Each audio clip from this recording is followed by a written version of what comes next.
최근에 2차 전지 업종 주가 상당히 좋았습니다. 그에 비하면 LNF는 많이 소외된 모습인데요. 왜 이렇게 LNF는 소외되는지, 앞으로 주가는 달릴 수 있을지 지금부터 생각해 보겠습니다.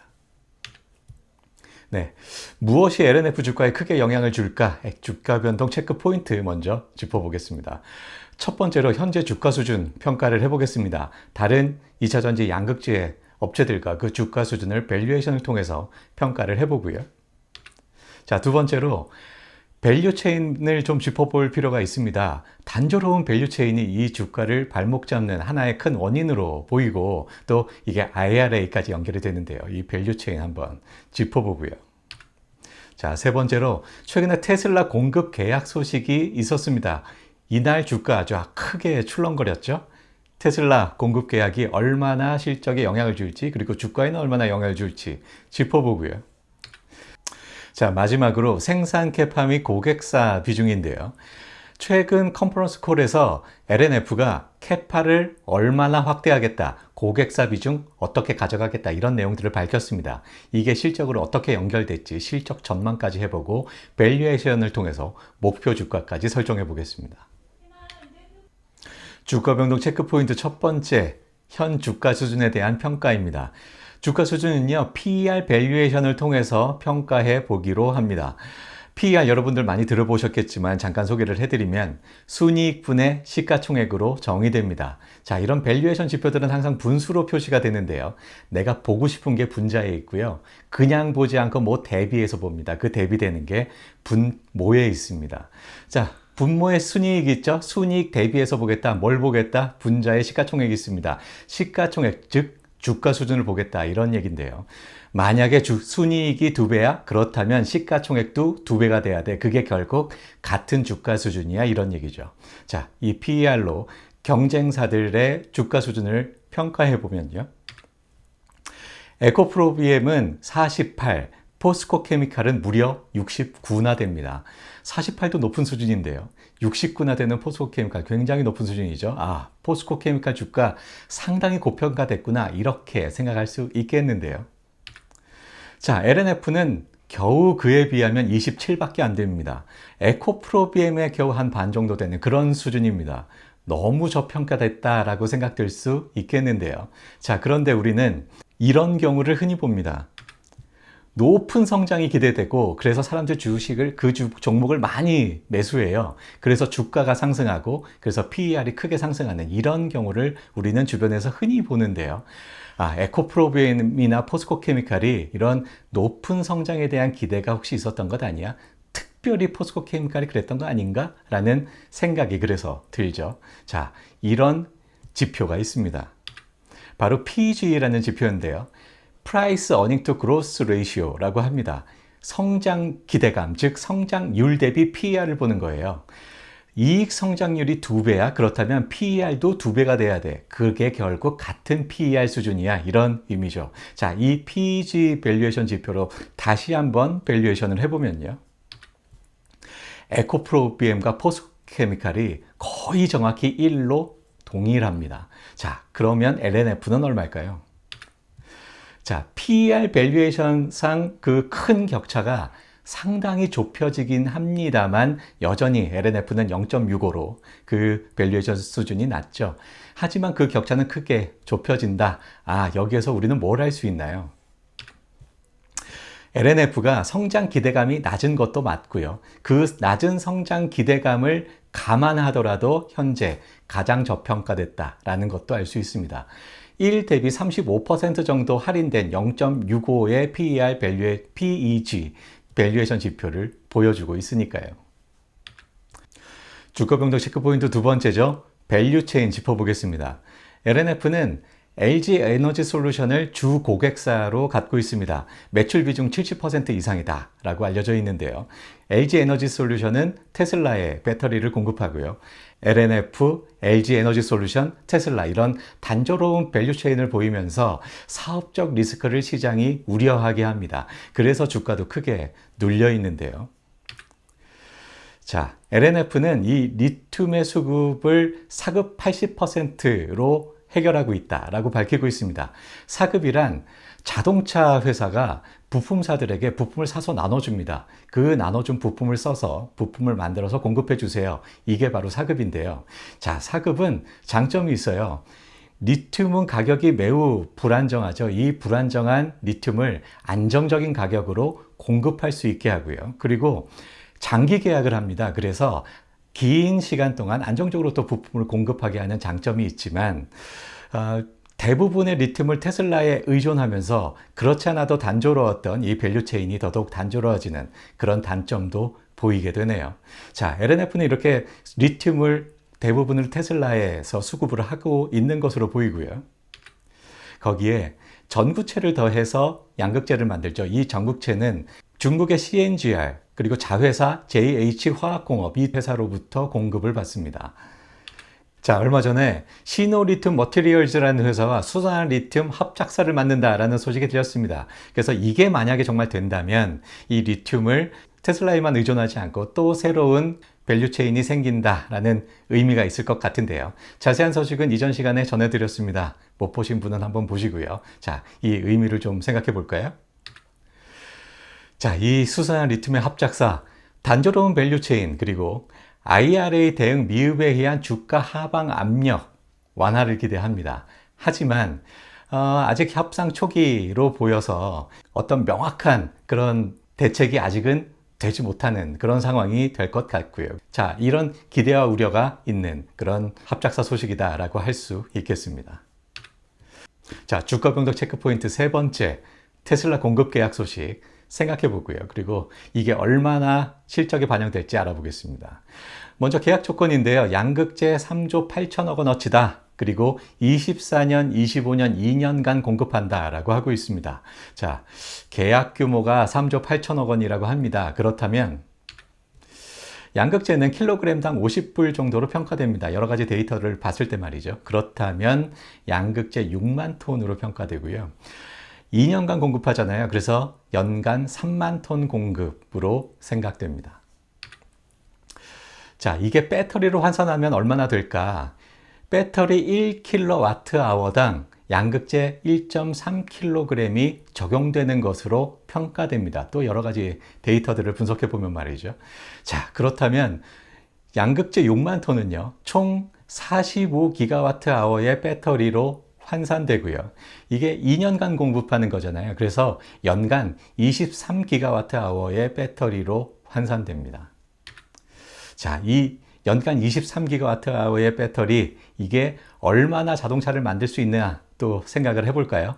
모델 Y는요, 대당 85kWh의 배터리가 적용됩니다. 그렇다면 총 53만 대, 연간 26만 대의 자동차를 만들 수 있는 물량이다라고 할 수 있고요. 자, 이 53만 대, 연간 26만 대가 또 얼마나 되는 물량이냐면 작년에 테슬라가 131만 대 팔았어요. 따라서 이 연 판매의 한 20%의 비중을 양극재를 공급한다라고 평가할 수 있겠습니다. 꽤 많은 물량이 될 것 같은데요.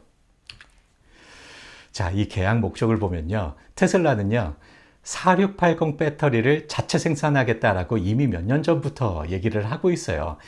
이미 조금씩 양산을 하면서 모델 Y에 적용을 하고 있는 것으로 보입니다. 그리고 24년에 본격적으로 4680 배터리를 적용할 것으로 보이는데요.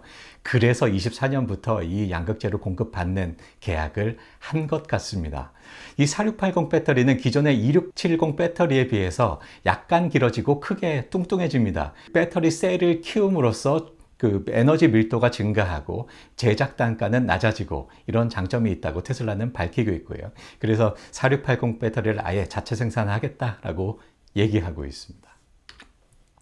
자, 이 텍사스 공장을 중심으로 이 4680 배터리를 내재화하겠다라고 하고 있는데, 이 텍사스 공장의 생산량, 자동차 생산량을 보면요, 2023년에 30만 대, 2024년에 60만 대, 그리고 25년에 100만 대 정도로 예상이 되는데요. 자, 앞서서 26만 대, 연간 26만 대의 그 자동차를 생산할 수 있는 양극재의 양이다 라고 말씀드렸죠. 24년부터 공급을 하니까요. 24년 60만 대 중 거의 한 절반에 해당하는 그 차를 만들 수 있는 이 양극재를 공급한다라고 평가되고요. 그리고 25년에도 이 100만 대 중에 한 4분의 1 정도의 이 자동차를 만들 수 있는 양극재 물량이다라고 기존 양극재 공급 계약이 이 정도 물량 비중을 갖는다라고 평가됩니다. 자, 그렇다면 이르면 25년부터 적어도 26년에는 추가 계약이 있지 않을까라고 기대됩니다. 나머지 물량이 많이 또 남잖아요. 그래서 추가 계약을 기대하게 되는 이유가 바로 여기 있습니다. 자, 주가 변동 체크 포인트 네 번째죠. 생산 캐파, 고객사 비중 좀 보겠습니다. 이것으로부터 실적 전망도 해보고요. 밸류에이션을 통해서 목표 주가까지 설정해 보겠습니다. 자, 2022년 12만 톤의 양산 캐파를 가졌고요. 2024년까지 22만 톤의 생산 캐파를 갖겠다라고 LNF는 밝히고 있었는데요. 그런데 이 이후의 계획이 사실은 좀 명확치 못했어요. 이게 또 경쟁사 대비 또 열세로 작용하는 측면이 있었습니다. 다른 회사들은 아주 공격적으로 투자하겠다라고 그 투자 계획을 밝히면서 아주 공격적인 투자의 모습을 보였습니다만 LNF는 유독 그 소극적인 모습에 투자자들의 실망감이 더해지면서 주가도 또 하방 압력으로 작용하는 그런 측면이 있었죠. 자, 그런데 얼마 전 실적 그 컨퍼런스 콜에서 2026년에 해외 10만에서 13만 톤, 국내 28만에서 30만 톤의 이 양산 캐파를 갖겠다라고 밝혔습니다. 그래서 26년에 최대 43만 톤의 양산 캐파를 갖게 되는데요. 이 정도면 경쟁사 대비해서도 뭐 크게 부족하지 않는 양산 캐파가 되겠습니다. 여기서 해외는 물론 북미가 될 것 같고요.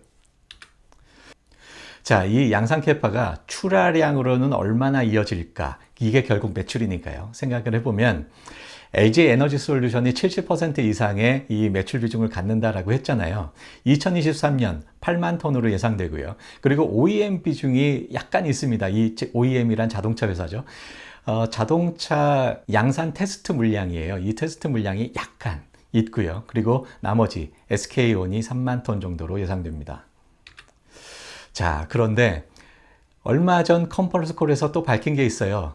2025년 매출 17조를 목표로 하겠다라고 얘기하고 있습니다. 그리고 고객사 비중이 5대 3대 2다라고 하고 있는데요. 여기서 5는 물론 LG 에너지 솔루션이고요.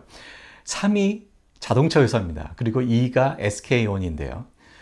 지금까지는 LG 에너지 솔루션의 대부분의 이 매출이 쏠렸어요. 그런데 상당히 좀 분산되는 모습을 보여주고 있죠. 자, 그런데 고객사 비중이 5대 3대 2라고 했어요. 다시 말해서 LG 에너지 솔루션이 13만 톤, 그리고 OEM이 8만 톤, SK온이 5만 톤 정도로 예상돼서 25년에 총 26만 톤의 출하량이 예상됩니다. 자, 킬로그램당 50불이라고 했잖아요. 이걸 그 17조 원을 환산하면 26만 톤이 되는데 이걸 5대 3대 2로 나누면 이 정도의 물량이 예상됩니다. 그래서 자, 그림에서 보시는 것처럼 이 정도의 출하량이 예상됩니다.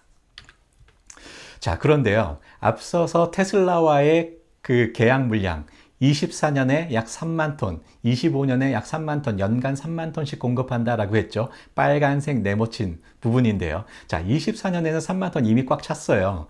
25년에 8만 톤인데 그중에 3만 톤을 공급을 한다면 나머지 또 5만 톤이 남죠.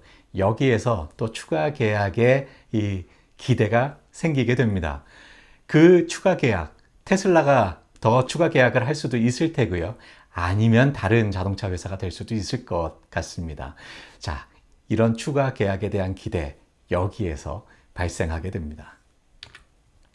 자, 그래서 이게 26년까지 이 비중이 이어진다면 LG 에너지 솔루션 18만 톤, OEM 11만 톤, SK온 7만 톤, 그래서 총 36만 톤의 출하량 기대됩니다. 자, 이 출하량들이 얼마의 그 실적으로 환산될까? 그 실적으로 계산을 해보면요. 자, 주요 가정은 킬로그램당 50불이다 앞서서 말씀드렸죠. 자, 이 가격을 적용을 하고요. 또 순이익률을 5% 가정했습니다. 다른 경쟁사들이 약 5% 정도의 순이익률을 갖기 때문인데요.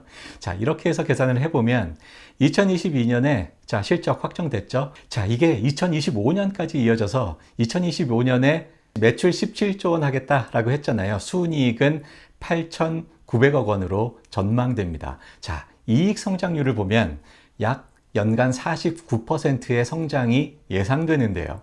그런데 실적 컨센서스상 이익 성장률을 보면 41%입니다. 아니, 다른 회사들은 밝히지 않은 내용도 추정해 가면서 그것을 실적에 반영하고 그 실적 컨센서스가 형성되는 반면에 왜 LNF는 밝힌 내용조차도 실적에 반영하지 않고 이 실적 컨센서스가 이렇게 낮은 걸까요? 여기에 좀 의문이 생깁니다. 자, 이렇게 회사가 밝힌 내용을 바탕으로 해서 실적 전망을 해보면 이익 성장률 49%가 나오는데 왜 이렇게 낮게 컨센서스가 형성되어 있는지 좀 의문이네요. 자, 이제 밸류에이션을 통해서 목표 주가까지 한번 설정해 보겠습니다. 밸류에이션은 앞서서 PER, PEG 밸류에이션 했잖아요. 마찬가지로 밸류에이션을 해보기로 하고요. 먼저 PEG인데요. 이익 성장률 분의 PER로 정의된다라고 말씀드렸죠. 다시 말해서 성장률의 PEG 밸류에이션 곱하면 목표하는 PER을 구할 수 있습니다. 자, 앞서서 이익 성장률 49% 전망된다라고 말씀드렸죠. 그리고 PEG 밸류에이션은 LNF만 유독 다른 경쟁사들에 비해서 35% 할인된 0.65의 PEG 밸류에이션을 갖는다라고 했습니다. 자, 이 시장의 평가를 적용하기로 합니다. 자, 왜냐하면 밸류체인이나 IRA 대응에 대해서 미흡한 것은 사실이에요. 경쟁사 대비해서 말이죠. 그래서 이 35% 할인된 PEG 밸류에이션 0.65를 적용하기로 하고요. 이렇게 해서 얻게 되는 PER, 목표 PER 31.9 도출됩니다. 자, 다음은 PER 밸류에이션인데요. PER은 순이익분의 시가총액으로 정의된다 말씀드렸죠. 따라서 순이익의 PER 밸류에이션 곱하면 목표하는 시가총액을 얻을 수 있는데요. 자, 23년 순이익 3,500억 원 앞서서 실적 전망에서 도출을 했고요. 그리고 목표하는 PER 앞서서 31.9 도출을 했죠. 여기에서 시가총액 11조 2천억 원 도출됩니다. 자, 목표하는 시가총액 나왔어요. 총발행 주식수로 나누면 우리가 원하는 목표 주가 나오죠. 그래서 목표 주가는요? 31만 1,000원 나옵니다. 이 31만 1,000원 목표 주가 어떻게 봐야 할까요? 지금 주가 지나친 평가절하다라고 생각이 됩니다. LNF의 투자 계획 그리고 고객사 다변화 전략, 실적 가이던스 등을 고려하면 연평균 49%의 고속 성장이 예상되는데요. 여기에서 지나친 평가절가다라고 생각이 되고요. 밸류 체인이 단조롭고 IRA 대응이 열세인 것만은 분명하기 때문에 그래서 35%나 할인된 밸류에이션 적용했음에도 불구하고 현재 주가보다는 크게 높은 상황입니다. 그래서 지나친 평가절하다라고 평가합니다. 네, 지금까지 LNF 종목 분석해봤습니다. 도움이 된다. 구독, 좋아요 부탁드리고요. 여기까지 할게요.